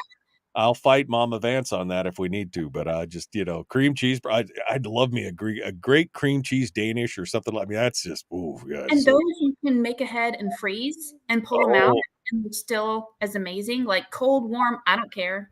Yeah, they're ones that you can make ahead. Yeah. And I have made them myself and been almost like my mom's. Okay, so that's the one you love to eat, right? Is the cream cheese braid. So what's the one you love to make? This is the pie. Come on. She's going to say it's the pie. There's something about pie, right? Because if you feel a little extra, you can get creative and artistic with the crust. Right? Okay, all right, yeah. Look at me. I put artistic fork marks on the crust. It's beautiful. I just went a little extra, and then I poured some more bourbon in, and it was fine. No, you can do the thumbprints. No, there's like beautiful leaves and things like that. You can really make some beauty on a pie crust. But I will say I've gotten creative with the fork lately. Because at that point, I'm like, I have more baking to do. I'm, just go the different little chicken feet with the fork. That'll work. Right. Just do it with a chicken foot. That'll make it really interesting. It'll be fantastic. So it'll be great. So Chris, and then you guys have the big, to-do, right? So we're walking through Christmas. You got the gifts. You're starting on the baking. You got so you guys are lighting the candle. Decorating. Oh, forgot decorating. Hit me with the decorating. Yeah, so the decorating right after Thanksgiving, we have to pull everything out, and we have ours in totes. And it's this whole deal of finding all the totes. You have to shift one holiday decoration to the other. Is it in the same totes? Where was that thing? And then I don't know about other people, but I have fabric for that holiday that I aspire to make like tablecloths and cute little things. They're still a scrap. And I'm like, you know what? We don't need finished edges. Just put it on the table. It looks beautiful. Yeah, it really doesn't exactly. Just flap it over. We're not going to seam it. We're not going to edge it. We're not going to do anything. Just throw it over the table. It'll look beautiful. Don't worry. It'll look beautiful. It'll be great. I'm so bad. Like I was that homemaker that had everything all done and planned out.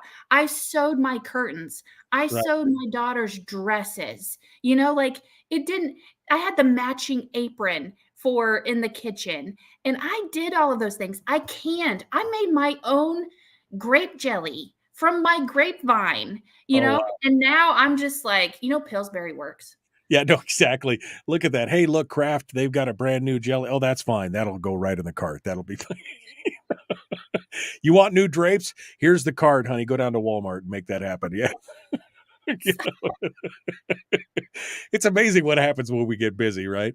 So we do the decorating, and then you guys, of course, you got to you light the candle, right, for the menorah and everything, and Christmas time, and I mean everything. So walk us through all that too. Are you doing everything 100% one way? Are you meshing it? Do you have a tree? What's your procedure there? So we started celebrating Hanukkah about a decade ago, and it's really an incredible story. And so we do that, and my kids love it because it's 8 days instead of just one day when you're let down. And then we go to my mom's house and do Christmas with the family. And so we get like a full month of holiday, but Hanukkah is just, it's become even more meaningful, especially in light of the conflict in Israel, and just kind of remember, like, if you haven't looked at the story of the Maccabees and standing up for their faith, it's a really cool story. Right. so my kids like to enact that and everything. But we, my mom is, as far as like when we get together for big holiday dinners, I'm telling you, she gives me the list and I just say, yes, Nana. And usually and she goes, well, since you have the most people in your family, I need you to make the turkey and to bring okay. And so and Jeff is really great about, like, he's that guy who will get up at 6 a.m. and start the turkey and do all the things ahead of time. And I sleep in and I come in and I just make it look good. Yeah. But Jeff's the plotter. He can throw down food for an army. And I'm the one who adds spices and all of the extra on top. He's your sous chef. He's your prep chef, is what you're saying. Absolutely is. You come in. This is a great team because cooking is something that I don't enjoy. Baking, that one's a lot more fun. Right. And people aren't relying on it to live; they enjoy it. Right. Oh yeah. No, this is not just food for sustenance. This is food for the enjoyment of the food for sure. All right, Sarah Vance is our guest. We're up against the break. We're going to continue here. One more deal. One more deal. Don't go anywhere. The Michael Dukes Show, common sense, liberty-based, free thinking radio.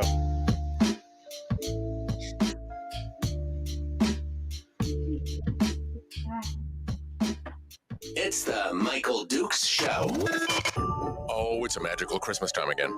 Your kids are counting on you. Yeah, Dad. Now, if only someone would do something for you. Honey, headache. Oh. Streaming live every weekday morning, 6 to 9 a.m. on Facebook Live and MichaelDukesShow.com. Sarah Vance is our guest. I haven't laughed this much in so long. Oh, she's 100% right, though, right? It's like, oh, you got to bring all this day here. Mom says, and then she appropriates all the troops for her own thing. And then you're like, I'm doing it all alone. What's going on here? How did you know, Michael? I could see it. I could see it happening. I could just see it happening. She's like, oh, I'm going to appropriate all your troops and good luck with your whole list. Well, I've got all your kids over here doing the work. Oh man! I'm gonna tell you what, my children know my mom's secret recipes, and that my oldest daughter has her secret scone recipe, and man, my mom's scone recipe, it's that perfect tender, fluffiness, and my oldest daughter Hannah has that. She learned that when she was in elementary school and can make it just like my mom did. So, I have them as toddlers learning how to bake Southern biscuits. So there is an advantage. I have to relinquish them, but then they can come home and bake the goodies the way Nana does and carry on, the secret and I still get baked goods. Carry on the secret. What is with the secret recipes? I'm just saying that's just not right. It's not very Christian of people to be like, this is my favorite thing. It's forever. But grandma said I could never give you the recipe. Sorry. Have a nice day. Jesus loves you.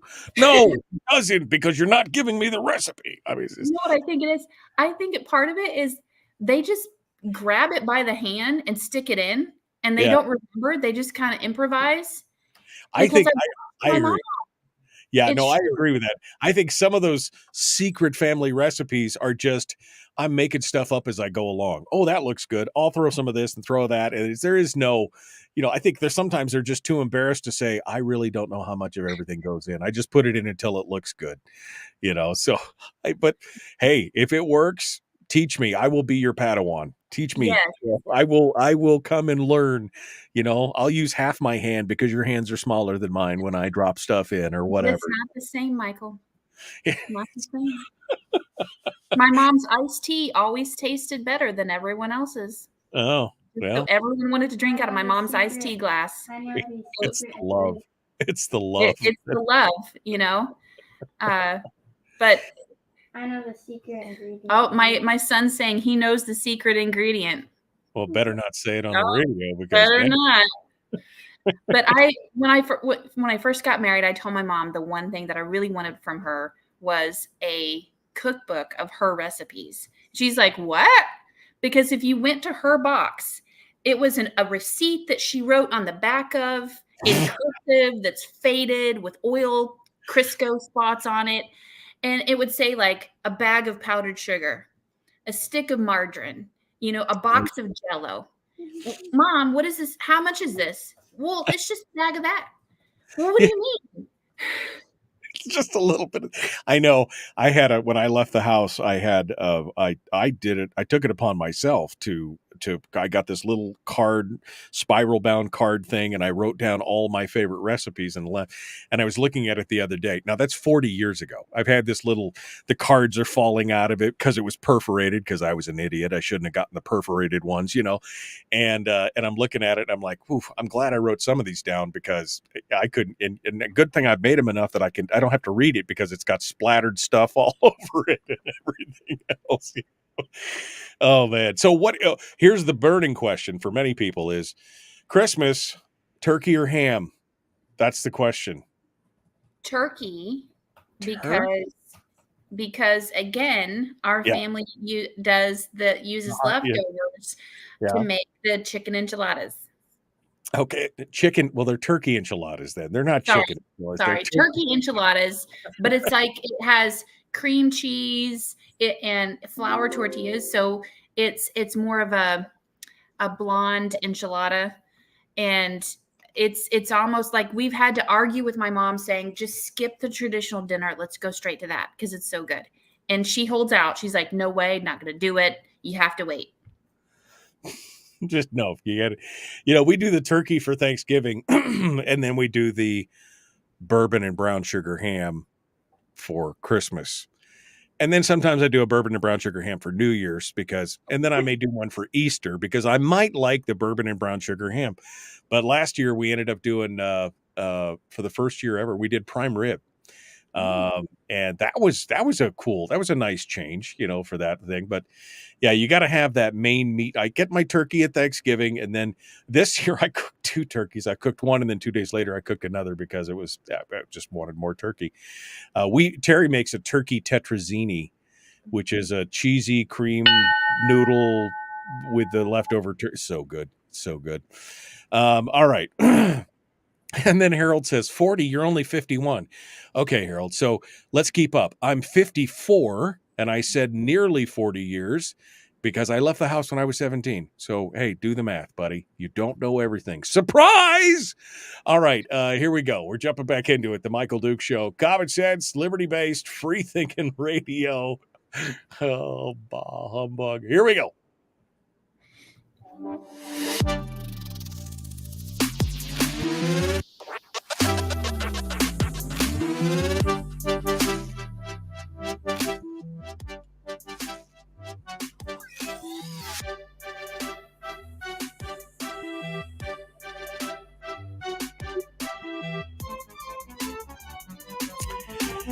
All right, we're continuing with Sarah Vance. We're talking about holiday stuff. All right, music. I mean, I just laid down some funky jams there. That's not something I would listen to all the time, but I do dig me some for bumper music. It makes good stuff. So music, you got a favorite Christmas? What's your favorite Christmas music? What do you do? This music is much like what the Homer Nutcracker uses in their show. And we participated in Nutcracker. My daughters have been dancing I think for the last 7 or 8, it's been 8 years now, I think. And I'm at, the green room mom backstage helping out with that. And they have some of the coolest tunes. But I heard the battle scene. I didn't get to see it. I was backstage. Shame on me. The battle scene this year in the Homer Nutcracker was epic. And they use a lot of the similar music that you were just playing. So right. Yeah. We start with that. I have all of the those traditional songs in my head nonstop from being a Nutcracker mom. So I'm just like, I'm over it by time I'm like, no more, just no more, because I go to bed with those tunes in my head. And so I'm like, no, I can't take it anymore. Right. I run from the songs, Right. you know. Although there's some of the fun, I put on some of the classics like from the Rat Pack and Oh yeah, right? Sinatra, Martin. I mean, absolutely, Sinatra, those are great. Bing Crosby, of course, Nat King of Cole. course, You know, Harry Connick Jr. Harry Connick Jr. does a bunch of standards, and Michael Bublé does a bunch of standards that are amazing as well. So yeah, I mean I think no one gets tired of those as easily as some of the others.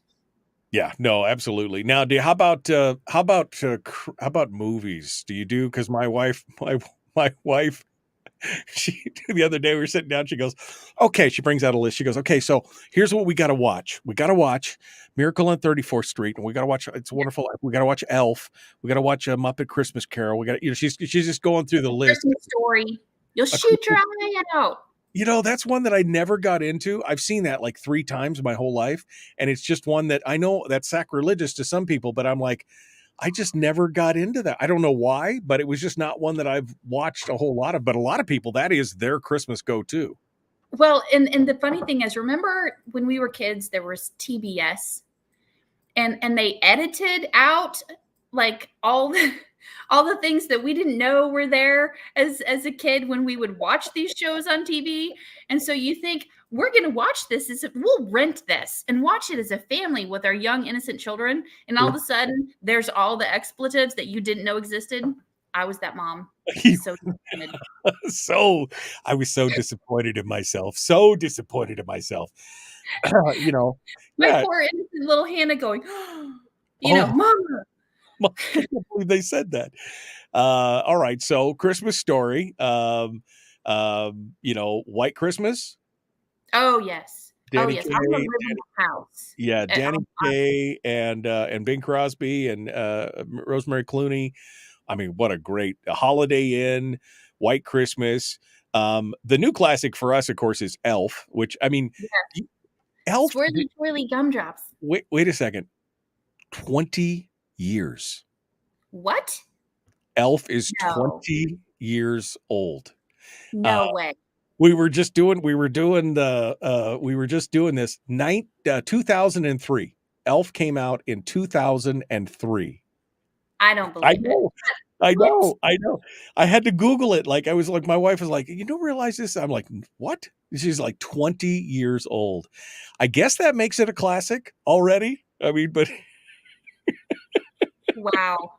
But here's a little, I have some homework for people to see if they notice. You have to count how many American flags you spot in the movie Elf. How many? Okay. I imagine there's a lot of them. It's in New York City, and I imagine it'll be quite a few of them. So, but it's one that you would not think of as doing the subliminal patriotism. Wow. Okay. I'll think about it. I'll take a look at that number. We were just going to we started watching it the other night and then we got off on something. So we'll have to watch it again and get squared away. It's a Wonderful Life. Yes, but not every year. Oh, sometimes if you got to be ready for it. Oh, that movie makes me cry so much. Oh yeah, it does. And I'm a manly man, but I can admit within the first 20 minutes of that movie, I've already shed a couple tears. And by the end of it, always gets you. It always does. So sometimes you just want to have the silliness of Elf and not the harsh reality of life. Like I know. It's a Wonderful Life. Yeah. Well, and then of course Frank Capra, of course, is the genius behind that one, and then Cary Grant and The Bishop's Wife is another one that's just so good. Yes. Anyway, we love the movies. We love the music. There's just so many good times to be had by all. Do you do a New Year's thing? Just out of curiosity, I know that's not Christmassy, but do you do a New Year's thing where you sit down and have a big meal and marathon something? No. Usually it's. I'm a Netflix knitter. I am not a partier. So it's my husband and I are like, it's midnight. Happy New Year. Yeah. Happy New Year. Well, I've still got kids at the house. And so we still, I mean, they're grown kids. I wish they'd move out. But I mean, I've still got some older kids in the house. And so we always do, Christmas or New Year's Eve, We've been doing Chinese food for the last 10 years because that's just kind of a fun thing. We get Chinese food, we sit down, but on New Year's Day, we have for the last 5-6 years, we marathon the uncut versions of Lord of the Rings, the entire trilogy. It's 15 hours. 15 hours with breaks because, you got to break. But yeah, the whole Lord of the Rings. I think the last time we did it, we got about halfway through the second one. And I'm like, maybe we should change it up next year. Because, it's a great story. Don't get me wrong. But we got to do something a little bit, And that one is about 25. That the movies are 25 years old. Oh yeah. No, that's 25, nearly 30 years old. Those are because I think the first. So what would be the last one? The last one is Return of the King, right? No, yeah, the last one came out in 2003. So they came out over a period of about 3.5 years. So yeah, almost 25 years old. Yeah. So it's one of those things. Teresa says Home Alone still has a place in my heart. I could see that. The first one's pretty good. The one in New York is really funny with Tim Curry, and the second one that's also pretty funny. But yeah, I love.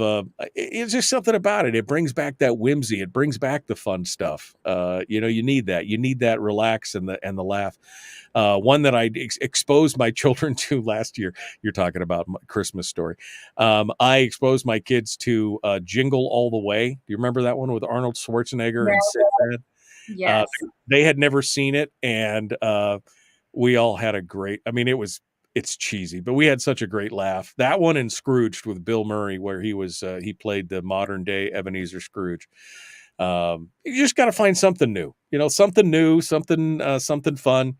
But that's what this time is all about. All right, we're down to the last 2 minutes, and I want to give Sarah Vance just a chance to close out with the holidays and the Christmas cheer. If she'd like to share her secret recipes again, that would be great.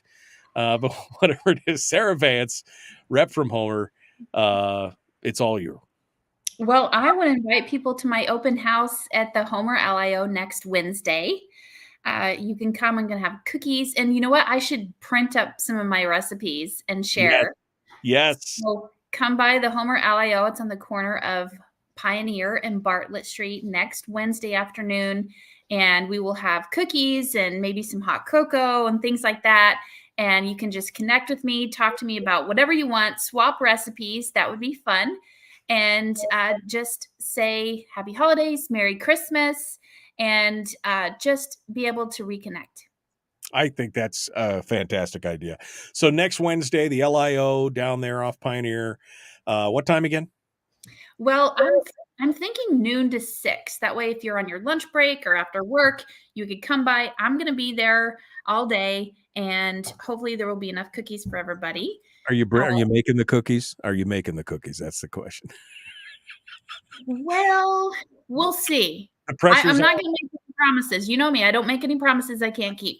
The pressure's on, Vance. You got to make them cookies for people to go to. And you should make the sweaters is what you should make. Is this? I may or may not make pie. Let's say that. Oh, okay. Oh. Well, we can do that. I want to see the sweater cookies. Those are because I've seen them on Pinterest too. They look amazing. They look amazing. Every time I make them, they look like they came from Goodwill. They're not new sweaters. They look like they came from Goodwill. Sarah Vance, thank you so much. This was so much fun. I appreciate that. We needed a little laugh, didn't we? We needed something good. So totally. I appreciate you. Give my love to Jeff and everybody down there. Thank you so much for coming on board. Merry Christmas to you. Happy holidays. To you too, Michael. Folks, out of time. All right, Sarah, any final thoughts? We get the last minute here. You get the final word. This is your final appearance of 2023. You can hit us with anything. What are you talking about? You're not going to have me back in the next few weeks? Well, I just wanted to say wait a second. I want to point out, first of all, the next few weeks, next Wednesday is my last show of the year. And then I'm on vacation until January 2nd. But you realize the last few weeks, there's only 2 weeks left in the year, right? What? 2.5 weeks left in the year. No, can't be. There's only 16, 17 days left in the year. I just want to point that out the next few weeks. I have so much to do. All right, I'm sorry. I interrupted your thing. Go ahead. I apologize. So many people were saying good morning and good to see you. And so I just want to say that back to Bill and to Donna and to Harold and to Chris and everyone. I see you, I hear you, love you, and so thankful for you, and pray that you enjoy the beautiful snow that we're getting right now. Oh man, so much snow. All right. Well, Sarah Vance, thank you. Thank you so much. This has been just amazing, and I love it. We will see you next year, I guess. Next year. Yeah, we'll have you back maybe right before you go down to the madness that is Juneau. Sounds great. I look forward to it. All right. Thanks. Appreciate it. We look forward to seeing you then. All right, folks. I'm out of time. I got to go brave the blizzard conditions. Let's see if I make it. May not make it. If I'm not back in 3 hours, call the president. All right, ladies and gentlemen, have a great day. We will see you tomorrow.